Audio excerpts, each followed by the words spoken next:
Bonjour à toutes, bonjour à tous, j'espère que vous allez bien. Alors, je suis ravie de vous retrouver aujourd'hui pour une nouvelle vidéo. Euh, c'est une vidéo particulière parce que je voulais vraiment la filmer depuis hier. Depuis samedi, aujourd'hui on est dimanche, je vais la mettre ce soir, donc là il est dimanche, il est 15 heures à peu près. Et je voulais vraiment la filmer hier, mais j'ai pas eu la force de la filmer et aujourd'hui c'est vraiment pas la forme du tout. Mais je me suis dit que je vais quand même filmer cette vidéo parce que j'ai décidé de poster beaucoup plus régulièrement. Et je me dis, si j'attends que je suis en forme, je posterai jamais. Donc du coup, si j'ai envie d'avoir un lien un peu plus fort avec vous, d'avoir beaucoup plus de régularité sur ma chaîne, je pense que je vais être obligée de me montrer un petit peu plus vulnérable à l'écran, chose que je m'interdisais de faire jusqu'ici. Déjà, petit café de bienvenue. Alors oui, c'est un grand café pour moi. Je crois que c'est mon deuxième café de la journée.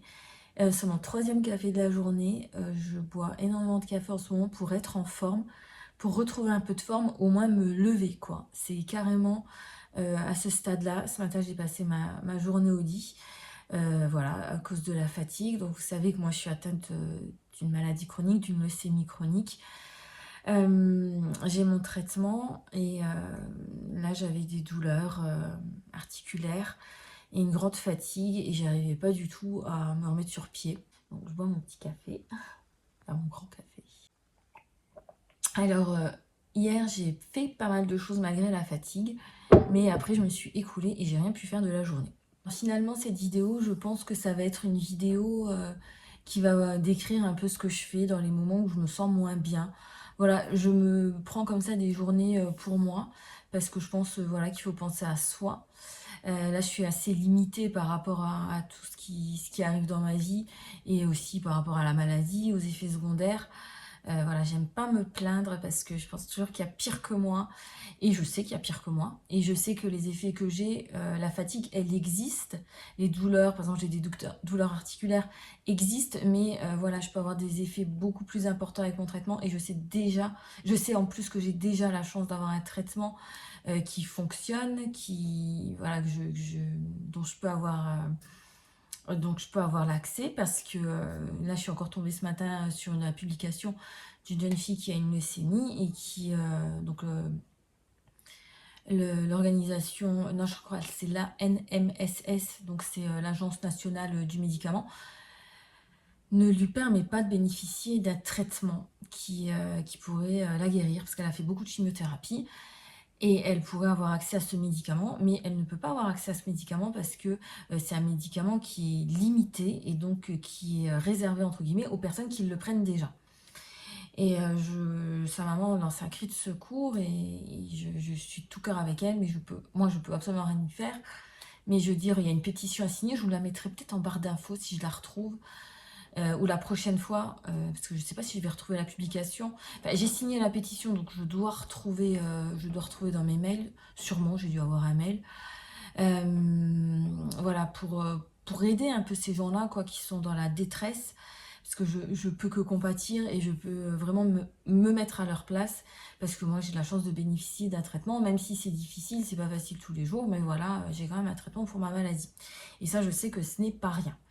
Donc du coup, c'est pour ça que lorsque c'est négatif pour moi, quand je vis des journées comme ça, où je me sens pas bien, ou de longues périodes sur 1, 2, 3 mois, oui, où je suis vraiment pas bien, où j'ai besoin vraiment de me remettre de tout ça, d'habitude je filme pas. Je filme pas, mais là j'ai décidé de passer outre, peut-être d'être un peu moins, voilà, d'avoir les petits yeux, d'être moins prêtée que d'habitude.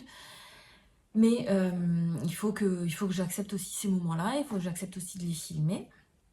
Et puis de toute façon, c'est la vie. Ça fait partie de la vie, enfin de ma vie. J'espère pas de la vie de toutes les personnes qui me regardent. Mais ça fait partie de la vie des gens qui sont atteints de maladies chroniques et en général de cancer. Donc voilà, donc cette petite parenthèse fermée, je vais vous dire ce que je fais pour me sentir bien. Donc la première chose que j'ai faite, c'est mettre euh, une robe que j'aime bien, des vêtements que j'aime bien. Donc je vais vous mettre une petite capture voilà, de ma nouvelle robe Morgane que j'ai achetée. Voilà, je l'ai payée pas cher, 25 euros. Donc elle est très très bien. Je la vois passer sur les réseaux et elle est géniale, mais alors génialissime. Je l'ai lavée hier et j'ai eu peur que je l'ai lavée à la main parce que je me suis dit j'ai pas envie que le noir dégorge. Et finalement, non, ça a été le blanc est ressorti, n'est pas devenu gris, mais je vais acheter, vous savez, les lingettes de séparateur de couleurs, je mettrai dans la machine, mais là, tout va bien, elle est revenue nickel, donc je suis contente. Vous voyez mes cheveux qui sont un peu bizarres aujourd'hui, c'est pas qu'ils sont gras, je vais les laver après parce que j'ai mis un soin de chez Yves Rocher, je vous le montre, c'est un soin que j'aime bien faire poser toute la journée, donc je profite de mes dimanches plus cocooning, on va dire, pour me faire poser pour poser ce soin là.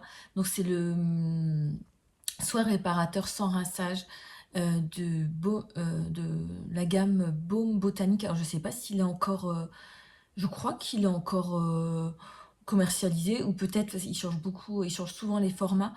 Donc c'est pour les cheveux secs et abîmés à l'huile de jojoba. Moi j'aime l'huile de jojoba parce que c'est une huile sèche et ça convient vraiment à mes cheveux. Donc aujourd'hui dimanche, journée cocooning, donc je vais vous montrer ma routine corps, du coup ce que je vais utiliser. Alors j'avais été chez Rituals. J'avais été chez Rituals au mois d'avril pour l'anniversaire de mon neveu qui est fan aussi de cosmétiques, de parfums.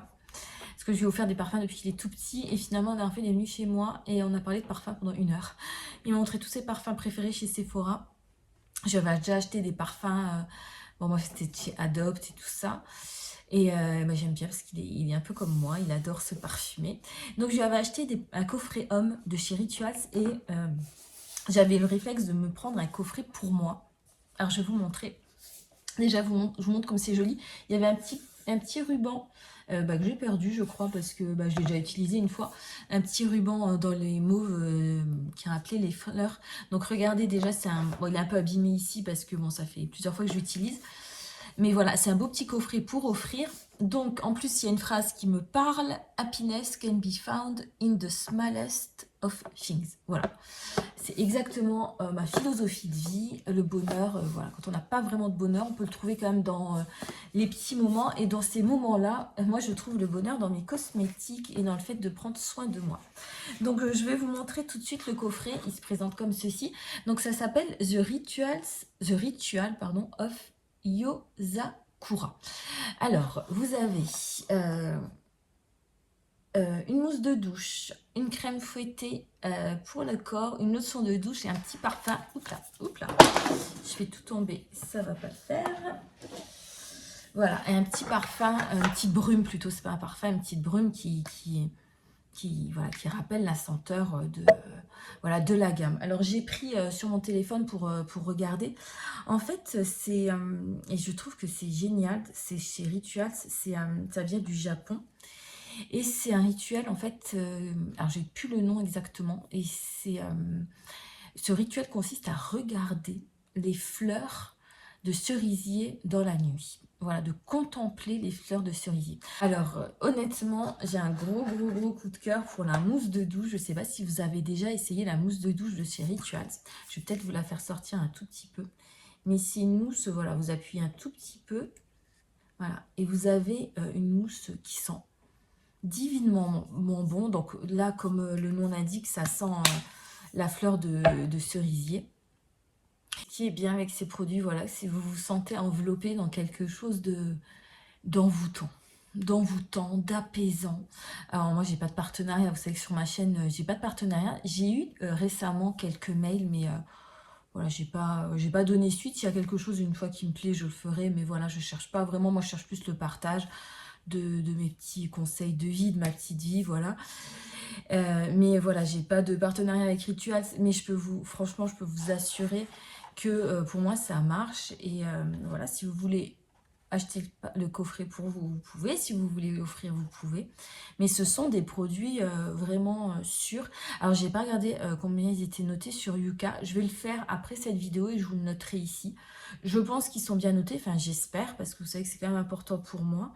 Mais là, voilà, je me suis fait un petit plaisir et j'ai acheté aussi le gommage. Alors, le coffret est à 25 €. J'ai acheté le gommage pour le corps à 20 € à 16 €. Là, je suis en train de finir le mien de chez Aven, il m'en fallait un. Et regardez, celui-ci, j'ai déjà un peu utilisé. Voilà, c'est à tomber, l'odeur est à tomber. C'est une odeur très douce, ça me rappelle le Caudalie quand même, l'odeur de chez Caudalie, même de chez Yves Rocher. Ce ne sont pas des odeurs très fortes, moi j'aime pas quand c'est trop fort, ce sont des odeurs douces, mais Voilà, ça c'est aussi à cerisier et au riz noir, voilà. Et je crois que dans le riz noir, il y a des propriétés très très hydratantes. Donc voilà, autant vous dire qu'avec tous ces produits, j'ai la peau très douce, voilà, et j'en suis vraiment très satisfaite. Voilà, donc l'exfoliant là aussi pour le corps, il a des billes très très douces qui ne sont pas agressives pour la peau. Donc voilà ma petite routine qui me remonte le moral en ce moment. C'est ma routine de l'été, tout simplement. Je pense que je vais continuer tout l'été avec ces produits-là. Je vous parle aussi de tout ça parce que vous savez que ma maman, elle traverse aussi une période de traitement, voilà, où sa santé est un peu plus chancelante. Voilà, elle a une maladie aussi, on va dire, très chiante, hein, très embêtante. Et la dernière fois, j'avais été à l'hôpital et j'avais pris, je l'accompagnais, et j'avais trouvé des jeunes femmes à l'accueil qui donnaient ce petit guide. Les dents a le droit d'être aidées. Alors moi, j'ai eu la chance de bénéficier, voilà, de l'aide, de soutien de ma maman, ma sœur, mon conjoint dans ma maladie. Et c'est vrai que se retrouver maintenant du côté de l'aidant, ça met d'autres choses en perspective. Euh, C'est-à-dire que nous, en fait, quand on est malade, on se permet de se plaindre souvent. On se dit qu'on est dans notre droit de se plaindre parce que c'est nous qui souffrons. Et finalement, je crois on a des œillères, on ne voit pas vraiment le, la souffrance que peut avoir les dents. Alors maintenant, je suis de l'autre côté, je me dis que c'est aussi une souffrance. D'accord, ce n'est pas nous qui souffrons des symptômes, des effets secondaires des traitements parfois très lourds. Mais franchement, je dois vous dire que c'est rude quand même. Et je comprends ma maman qui, depuis ma maladie, parce que moi, le 1er août, ça va faire 19 ans que je suis malade. Depuis ces 19 ans, elle prenait des traitements en homéopathie pour, voilà, contre le stress et tout ça. Et moi, je la comprends parce que dans cette brochure, en fait, ils vous disent que quand on est aidant, on a le droit aussi d'être aidé et prendre des moments de répit pour nous. Il y a le droit au répit, voilà. Il y a, voilà, je vois ma maman, alors, elle est très autonome encore, mais on peut avoir des solutions pour souffler, pour s'occuper de nous, faire face aussi aux impératifs de notre vie quotidienne, parce que la vie continue pour nous, quoi. Il y a aussi le café des aidants, voilà, vous pouvez qui a été mis en place par le ministère de l'économie, voilà, pour sûrement avoir un lieu où on peut parler. Toujours dans cette optique de me changer les idées en ce moment, outre prendre soin de moi, ou me remettre à la lecture. Et voilà. Et donc hier, c'est ce que j'ai fait. Je voulais vous filmer, mais bon, après j'étais crevée. Je suis rentrée chez moi après la bibliothèque, j'étais vraiment trop fatiguée. J'ai été faire quelques courses et je suis rentrée. Donc j'ai été m'inscrire à la bibliothèque de ma ville. Et j'ai pris des livres et je vais vous montrer les romans que j'ai pris. Alors, ça me fait plaisir parce que ça faisait longtemps que je lisais plus. C'est pas que j'ai eu une panne de lecture, je lisais quand même, j'ai quand même lu, mais je vous en parlais pas vraiment. Mais là, je me suis dit, tiens, pourquoi pas en parler. Alors d'abord, je me suis arrêtée à une boîte à livres. Il y avait une boîte à livres près de chez moi.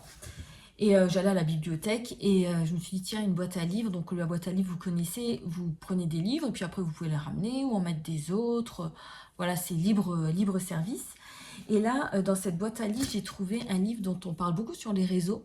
C'est Kilomètre Zéro de Maud Ankaoua, pardon.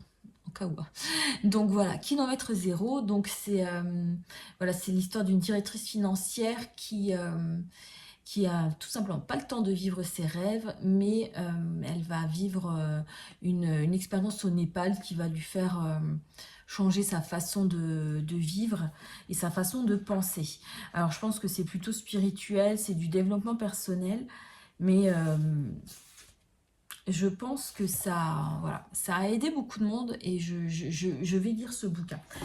Alors, pour mes autres romans que j'ai pris en bibliothèque, donc c'est le livre Je te vois de Claire McIntosh. Donc, c'est l'histoire de Zoé qui emprunte quotidiennement le même métro, monte dans le même wagon, descend à la même station, mais un matin dans le journal, elle découvre sa photo sur dans les petites annonces sous l'adresse d'un site internet. Donc, elle se demande qui a pris ce cliché à son insu, dans quel but, et puis est-ce bien elle, sa famille n'en est guère convaincue. Donc, elle va essayer de lutter, de trouver qui prend ses photos et de lutter contre cet ennemi invisible et omniprésent. Voilà, donc celui-ci, c'est un... Il y a pas mal de pages, mais je trouve que c'est écrit... voilà, non, je pense que ça va aller vite. Je vous en reparlerai. Deuxième roman, c'est un livre de Karen Ponte et que quelqu'un vous tende la main. Alors, c'est un livre qui se passe dans une maison de repos qui accueille des personnes abîmées par la vie. Cet été-là, elle ouvre ses portes à Valérie et Anna. Quelques jours après leur arrivée, elles font la connaissance de Charline, la propriétaire d'un petit salon de thé voisin. Ce lieu chaleureux devient un véritable refuge pour les femmes. Mais une nouvelle dramatique va chambouler l'existence de Charline et perturber ce fragile équilibre. Donc voilà, elles vont avoir ce petit séjour improvisé au bord de la mer. Elles vont partir pour une virée, au bord de la mer. Elles comptent bien réapprendre à profiter de la vie. Donc je pense que c'est un livre assez positif qui change un peu de lecture un peu plus sombre et de mon écriture un peu, parce que écrire des romans policiers, c'est assez intense parce qu'on parle d'émotions, de sentiments assez intenses. Donc celui-ci, je vous en reparlerai aussi. Et c'est un livre en gros caractère, vous voyez. Donc je l'ai pris parce que je vais peut-être le prêter à ma maman aussi après, qui aime bien lire dans ce format-là. Alors le troisième livre, je voulais pas vous en parler, mais je me suis dit, bon allez, je vais vous en parler. En fait, j'ai été dans le rayon biographie et moi, je m'intéresse à toutes sortes de gens, à toutes sortes de personnes parce que j'aime bien la nature humaine, j'aime bien comprendre la nature humaine et j'adore lire les biographies. Et là, j'ai pris la biographie d'un personnage assez controversé. C'est Eva Braun, la compagne d'Hitler. Voilà. Alors, ça n'a rien à voir avec tout ce que j'ai pris, mais je lis ce genre de choses. J'avais lu un bouquin d'Éric Emmanuel Schmitt qui parlait d'Hitler, du fait qu'il n'ait pas été accepté aux Beaux-Arts. Et en fait, il imaginait le destin d'Hitler s'il avait été accepté aux Beaux-Arts. J'avais beaucoup aimé ce roman. Là, c'est un biographe, c'est Ike Görtermaeker. Donc, voilà, il a écrit le récit de la vie d'Eva Braun. Je la connais un petit peu, le récit de cette vie. Voilà, mais je crois qu'il a été voir son entourage. Et voilà, je vais le lire. Je vais le lire voilà, pour la psychologie humaine. Pour voir comment elle s'est fait embrigader un peu dans cette relation. Je sais plus s'ils étaient de la même famille ou pas. Non, je crois pas qu'ils étaient de la même famille, mais je crois qu'il avait une relation avec sa cousine Hitler. Je sais qu'il s'était suicidé ou je sais plus ça, mais je crois qu'Eva Braun, c'est une autre histoire. Voilà, ça m'intéresse parce que c'est des histoires de vie. Donc voilà, je vais même commencer par celui-ci. Donc voilà. Voilà, je vais terminer ma petite vidéo sur ça. Voilà, je suis peut-être moins active que d'habitude. Je vous présente pas de recettes. Je vous présente voilà, pas de maquillage. Voilà, vous présente juste un petit moment de vie assez brut, comme ça, voilà, pour vous montrer ce que je fais quand ça va un peu moins bien au niveau de ma santé. Et voilà, quand maman elle m'appelle, me dit que ça va pas trop, voilà, donc on doit absorber tout ça, donc il faut le ressortir un petit peu. Je vais le ressortir un petit peu en prenant un peu soin de moi, en prenant de nouvelles de ma maman, en prenant de moi des cachets, voilà, si j'ai trop de douleur, en me reposant, parce que demain matin, je vais travailler, parce que vous savez que je suis auteure de romans et secrétaire médicale à temps partiel. Donc voilà, comment dire, recharger mes batteries. Voilà. Et bien écoutez, je vais faire ce petit montage et je vais vous mettre tout de suite la vidéo à 18 h. Donc comme ça, je vous posterai tous les dimanches à 18 h. Et voilà, je vous fais d'énormes bisous. Dites-moi ce que vous avez pensé de cette vidéo. Dites-moi ce que vous faites, ça m'intéresse quand vous n'êtes pas bien. Voilà, comment vous remontez le moral, comment vous essayez voilà, de vous relever de tout ça. Ça m'intéresse. Voilà, et je vous fais de gros bisous. Je vous dis à tout bientôt.